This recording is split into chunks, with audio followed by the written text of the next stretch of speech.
Fala pessoal, tudo certinho? Bem-vindos a mais uma videoaula. Agora vamos fazer uma revisão de ecologia para o Enem em comemoração à Semana do Meio Ambiente. Então, professor Samuel Cunha e Reciclos, unindo forças para falar de meio ambiente. E obviamente que a prova do Enem cobra muito ecologia.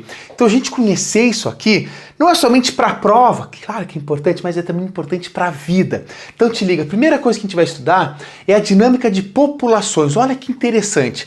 O que é uma população? Eu coloquei aqui embaixo aqui o conceito. São indivíduos da mesma espécie que vivem no mesmo local e no mesmo tempo, no mesmo período. Tá? Então imagine o seguinte. Nós temos aqui um gráfico clássico de um crescimento populacional, ou seja, é o número de indivíduos pelo tempo. Ou seja, enquanto que o tempo vai passando, espera-se que uma espécie possa, aumentar o número de indivíduos. Agora, olha só que interessante. Imagina uma situação hipotética, isso não existe na realidade, mas onde a população cresce sem ter uma resistência do meio ambiente, sem ter doenças, sem ter falta de alimento, sem ter falta de espaço, sem ter competição com outras espécies. Imagina um mundo ideal. O que ia acontecer? A espécie ia crescer de forma exponencial. Isso aqui é o potencial biótico de uma espécie. Tá? Porque os indivíduos são poucos, depois se multiplica, cada vez tem mais indivíduos e o crescimento se dá assim. Só que isso não é o que é real, o que é observado. O que é observado é o crescimento real, que está em azul. Ou seja, a espécie vai, cresce, até chegar num ponto que, opa, aqui está demais, já tem muita gente. Então ocorre um equilíbrio, onde a gente chama aqui esse equilíbrio da resistência do meio que proporciona isso. O que é o equilíbrio? Imagina, moçada, tá começando a elefantes, elefantes lá, tá lá no continente africano, começa a multiplicar. Quando tem muito elefante, vocês concordam que diminui o espaço, a área onde eles podem ocupar? Porque já tem demais. O alimento se torna um pouco menos, porque tem mais gente, mais elefantes competindo por aquele alimento. Pode surgir com um aumento populacional doenças, problemas que passam entre os indivíduos, a competição por alimento com outras espécies. Então você entende que o meio dá resistência para que tenha essa flutuação. Ou seja, o crescimento real se observa até um certo ponto, depois ele continua naquele nível que é o esperado. Ou seja, alguns períodos aumenta, outros períodos diminui, e isso é normal. É óbvio que quando tem um impacto ambiental muito grande, essa curva, o crescimento real, pode começar a despencar, o que a gente chama, que pode chegar na extinção de uma determinada espécie, ou até eliminação de uma determinada população naquela área ali, certo? Então isso é o esperado, isso é o normal. Agora olha só a nossa espécie, aí que vem a reflexão. Quando a gente fala de ser humano, é um exemplo até difícil da gente compreender, porque o que acontece? O nosso crescimento continua aqui nessa linha, a gente não chegou ainda no crescimento real, nessa estabilidade. Por quê? A gente está crescendo e com isso, com o crescimento não somente da população, mas também do conhecimento, a gente, para as doenças tem os remédios, tem o antibiótico, para a falta de alimento a gente aumenta a produção de alimento, expandindo a área. Para falta de área, a gente expande a área também. Então a gente ainda está no aumento populacional pela capacidade que a nossa espécie tem de explorar o meio ambiente. E aí que vem o problema, exploração do meio ambiente. Porque a gente tem que ter aquela visão da sustentabilidade. Hoje somos mais de 8 bilhões de pessoas no mundo. A gente vai chegar a 10, 20, 50 bilhões. O planeta Terra vai sustentar isso até que ponto?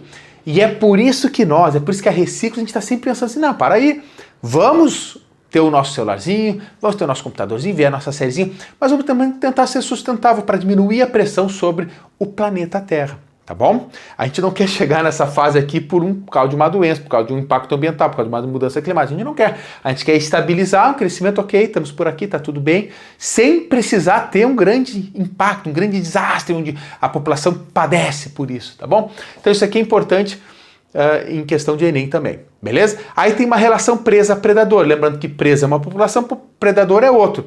Isso aqui a gente chama de relação ou dinâmica presa-predador, porque é o seguinte, preste atenção. O predador precisa de alimento. Então, o carnívoro vai precisar de alimento e ele vai precisar se alimentar de quem? Da presa. A presa pode ser um herbívoro, por exemplo. Então, eu coloquei aqui ratos e cobras. Cobra como predador, ratos como presa. Você concorda que rato é a comida da cobra? Então, imagina que se tem muito rato e pouca cobra, tem muito alimento disponível para essas poucas esses poucos indivíduos de cobre. Então o que vai acontecer? Elas vão se dar bem, vai começar um crescimento populacional, o número de indivíduos está crescendo. Então aqui é o número de indivíduos, tá? Estão crescendo, porque tem muita comida, tá tudo bem. Só que se eles começam a crescer, tem muita cobra agora, você concorda que a pressão sobre a presa, os ratos, se torna maior e ocorre uma diminuição do número de indivíduos dele, uma diminuição populacional? Porque agora tem, poxa, muita cobra, então eles vão ser caçados, vão ser predados. Aí cai. Se tem agora pouco alimento e muito predador, o que vai acontecer? Os predadores agora têm pouco alimento e muito predador. A competição aumenta, eles diminuem a sua população e dá espaço para os ratos proliferarem, uma vez que agora tem pouca cobra. Então, se tem pouca cobra, eles vão se multiplicar e não vai ter muita predação sobre eles. E ocorre, então, portanto, essa flutuação. Normalmente, quando está alto a presa, né, vai subir também na sequência dos predadores, mas quando sobem demais predadores, despenca a presa, porque agora, né, eles caçam ela, e é literalmente, essa é a relação presa-predador. E obviamente que se a gente fala de coevolução entre presa e predador, também vai acontecer uma coisa interessante, porque um tem que evoluir para fugir, outro tem que evoluir para conseguir caçar, então ocorre essa coevolução entre as espécies. E uma relação antiga de muitos anos tendem eles a ter umas adaptações bem interessantes, tanto para caçar como também para fugir, né, para não ser predado. Beleza? Então isso aqui são assuntos importantíssimos para o Enem. E agora a gente entra um pouco mais falando de outras espécies, ou até das relações da mesma espécie, que é relações ecológicas ou interações ecológicas. Perceba que alguns alunos confundem. Mas o que nós temos? Nós temos as relações intraespecíficas, que são relações dentro da mesma espécie, e interespecíficas, entre espécies diferentes, tá bom? Ok, se a gente fala que ela é harmônica, significa que ninguém sai perdendo. Quando a gente fala que ela é desarmônica, significa que pelo menos um dos envolvidos sai perdendo. Vamos aos exemplos. Então, intraespecífica, dentro da mesma espécie, harmônica, ninguém sai perdendo. Nós temos como exemplo color e sociedade. Moçada, sociedade, tá? Sociedade, imagina aí as abelhas, sociedades de abelhas, onde cada um dos indivíduos pode sair, pegar um pólen, outros estão reproduzindo, outros estão cuidando, ou seja, há uma diferenciação no papel de cada um dos indivíduos, mas eles vivem em sociedade porque cada um se ajuda e todo mundo sai ganhando. Imagina a nossa sociedade, né? Tem um que tem um emprego, ou tem outro emprego, ou tem outro emprego, ou tem outro emprego, cada um faz a sua coisa e todo mundo se ajuda, isso é uma sociedade. A colônia é um pouco semelhante, também todo mundo sai ganhando, só que a colônia tem uma particularidade. Enquanto que na sociedade os indivíduos são independentes, eles podem sair, na colônia não. Então você imagina a caravela portuguesa, o quinidário, recifes de corais. Tem indivíduos ali, eles são da mesma espécie, tudo certo, só que eles estão fisicamente unidos. Eles não, vou sair um pouquinho e voltar. Não, eles estão unidos fisicamente. Todo mundo se ajudando, todo mundo se ganhando. Aí desarmônica nós temos o canibalismo. O canibalismo, quem é o canibal ganha alimento. E quem é o que vai ser comido, literalmente, sai perdendo. Nós temos aqui um exemplo da viúva negra. Depois de acasalar, a aranha devora o macho, literalmente. Por que não é predação? Porque é indivíduos de mesma espécie, então a gente chama de canibalismo. Ocorre isso também em louva a Deus. Competição sempre, todo mundo sai perdendo.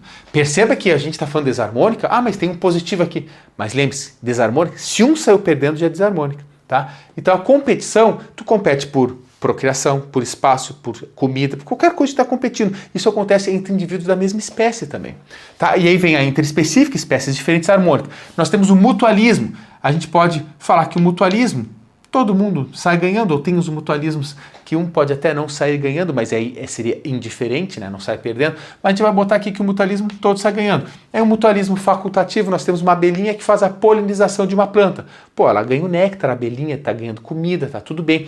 E a planta vai ser polinizada, se dá bem porque ganha uma reprodução ali. Então a abelha faz o papel de levar o pólen de uma planta até outra. Todo mundo está ganhando, isso é um mutualismo. Então, quando uma espécie ajuda a outra, beleza? E aí nós temos o comensalismo. Comensalismo é o seguinte, mais e o zero porque é indiferente. Ou seja, por isso que é harmônica, ninguém sai perdendo. O que é o comensalismo? Imagina um tubarão, tá andando, pegou lá um peixe, uma presa, e saiu um pedacinho do peixe lá para trás. O tubarão olha e fala, aquilo eu não quero mais.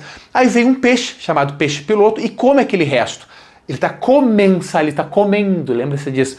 Então esse peixinho pô, ganhou comida. E o tubarão, indiferente, porque aquele pedaço ele ia querer mais, né? E aí desarmônica quando pelo menos um sai perdendo. Imagina isso aqui, ó. Amensalismo é quando um indivíduo é indiferente e o outro sai perdendo.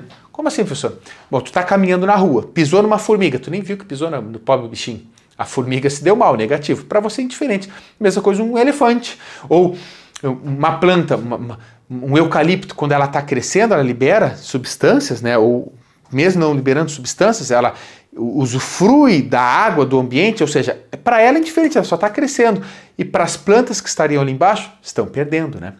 Mesma coisa com um antibiótico, um fungo cresce, libera uma substância, por exemplo, a penicilina, e as bactérias que ali estão presentes morrem, não sobrevivem. Para o fungo é indiferente, aquilo é resto do metabolismo, para a bactéria é ruim. Então é indiferente e ruim. Competição é ruim para todo mundo, tá? Entre indivíduos de espécies diferentes estão competindo por um recurso, tá? Então tu imagina que tem lá, sei lá, um alimento disponível, uma planta disponível, tem duas espécies para comer aquela planta, elas estão competindo por aquela planta, então todo mundo sai perdendo.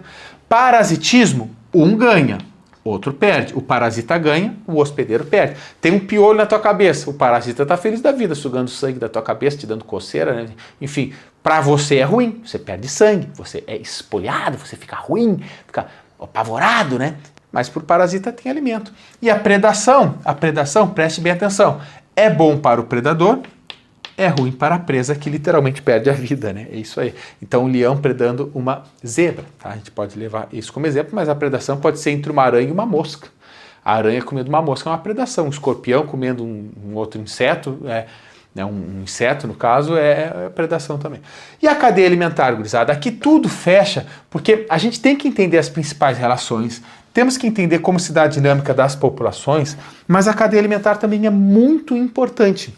Nós falamos de cadeia alimentar, mas também tem a teia alimentar, né? A teia alimentar, gurizada, ela é a união de diferentes cadeias alimentares. Então, entendendo cadeia alimentar, você entende a teia. Preste atenção. Tudo começa com o Sol. A luz viaja aproximadamente 8 minutos e 19 segundos, é captado por um produtor. Nesse caso eu botei a grama, mas é uma planta qualquer, um organismo que faz fotossíntese. Faz fotossíntese, ela pega a energia luminosa e converte em energia química. Ela cresce. Aí o que vai acontecer? Esse aqui é o primeiro nível trófico, que sempre será de um produtor. A grama serve de alimento para um herbívoro, que é o gafanhoto. Perceba, portanto, que o gafanhoto comeu a planta. Ele está no segundo nível trófico, porque o primeiro é para o produtor, e se ele está no segundo nível trófico, ele comeu a planta, então ele é um consumidor primário. Aqui começa, portanto, os consumidores. Produtor, primeiro nível trófico, segundo nível trófico, o primeiro consumidor, que vai ser um herbívoro, porque se alimentou da planta.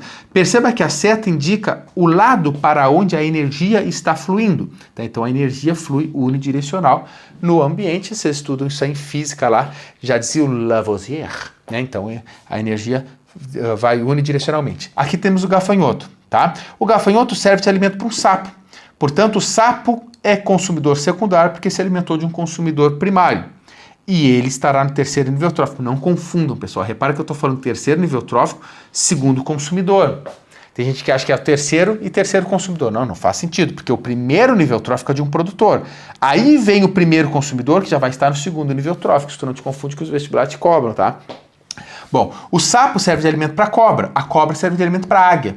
Perceba que eu coloquei aqui 5 níveis tróficos e muito dificilmente vai ter 6, 7, 8, 9, 10 níveis tróficos. Por quê? Porque como a energia, tá? Isso aqui é uma pirâmide energética, ela sempre vai ser maior na base e menor no ápice, porque ela se torna escassa ao longo da cadeia alimentar, ao longo dos níveis tróficos. Tanto não pode ter muito nível trófico, não tem energia para sustentar aquilo ali, tá? Então a águia está no quarto nível trófico, é a quarta consumidora e, portanto, está no quinto nível trófico, que se alimentou do consumidor terciário.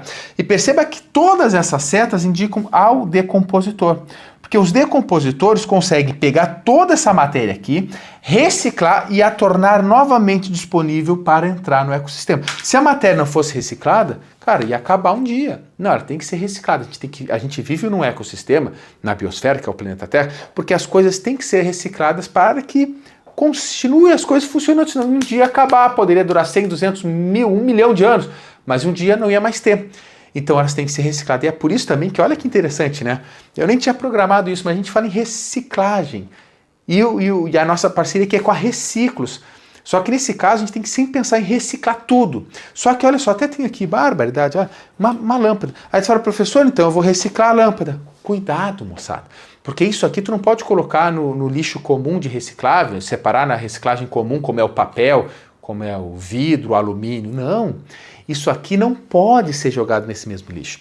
O que você faz com uma lâmpada? Sobretudo a fluorescente, mas serve para todas as outras. Você tem que entrar em reciclos.org.br. Nós estamos no canal da Reciclos, tem todas as informações. Entra lá, se inscreve até no canal e entra no site. Lá no site vai ter um mapa onde você coloca o seu endereço. Você vai ver o ponto mais próximo para você entregar essa lâmpada para ser reciclada. Só que aqui, para muito além dos componentes orgânicos dos seres vivos, aqui dentro tem mercúrio. Se o mercúrio que está aqui dentro cai aqui, preste atenção, ele se acumula aqui, se acumula aqui, se acumula aqui, se acumula. Isso é chamado, anota aí quem vai fazer o Enem, magnificação trófica. Tá? Ou seja, é a bioacumulação que se dá em cada organismo passada para os próximos níveis tróficos. Então isso aqui tende a ser magnificado, aumentado ao longo da cadeia alimentar. E a gente sabe que o topo da cadeia alimentar somos nós, né? A gente participa de várias cadeias alimentares, a gente é topo de cadeia alimentar. Então o mercúrio que está aqui dentro volta para nós. E o mercúrio é um metal pesado muito prejudicial. Então a gente tem que ter muito cuidado, pessoal. Assim como os seres vivos fazem, reciclando as coisas, a gente tem que aprender com eles, nós também precisamos reciclar o que a gente usa, né? Afinal de contas, olha o que eu disse aqui, o nosso crescimento. Se a gente usar todo o recurso do meio ambiente, a gente vai chegar num problemaço aqui. A gente não pode. A dinâmica de populações, a ecologia de populações nos mostra isso. Com todos os outros seres vivos. A gente ainda ponham aspas, a exceção, porque estamos ainda crescendo dada a tecnologia. Mas se a gente não cuidar, a gente entra em colapso. Para quem vai fazer o Enem, boa prova, boa sorte. Quem vai fazer qualquer outro vestibular, a mesma coisa. E se você está aqui por ser um curioso de biologia, de ecologia, por gostar do meio ambiente e sustentabilidade, parabéns para você. Estamos juntos, um grande abraço e até o próximo vídeo.